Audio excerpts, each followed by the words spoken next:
Le président Recep Tayyip Erdogan a souligné l'importance de l'unité palestinienne lors de discussions avec le chef du bureau politique du Hamas, Ismail Haniyeh, samedi à Istanbul.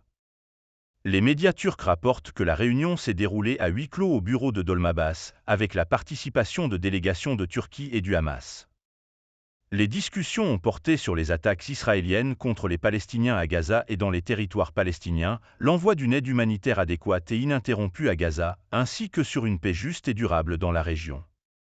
Le président Erdogan a déclaré qu'il était crucial que les Palestiniens agissent dans l'unité, affirmant que c'était la réponse la plus forte à Israël. Il a également souligné la nécessité de transmettre la vérité sur les Palestiniens et leur juste cause à la communauté mondiale contre la propagande israélienne.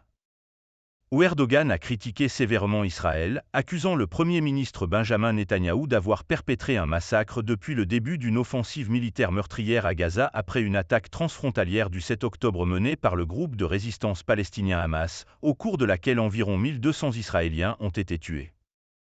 Comparant la lutte du Hamas à la guerre d'indépendance de la Turquie il y a 100 ans, Erdogan a déclaré « Nous connaissons bien le coût de cette résistance, mais le monde doit connaître la vérité ».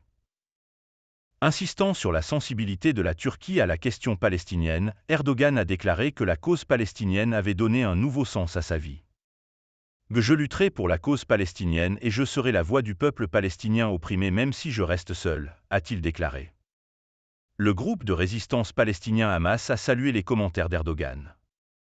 Le gouvernement d'Erdogan entretient des liens avec le Hamas, qui gouverne la bande de Gaza. Contrairement à certains pays européens et aux États-Unis, la Turquie ne classe pas le Hamas comme une organisation terroriste. Mercredi, le ministre turc des Affaires étrangères, Hakan Fidan, a également rencontré Haniyeh à Doha pour discuter du récent conflit à Gaza, selon des sources diplomatiques.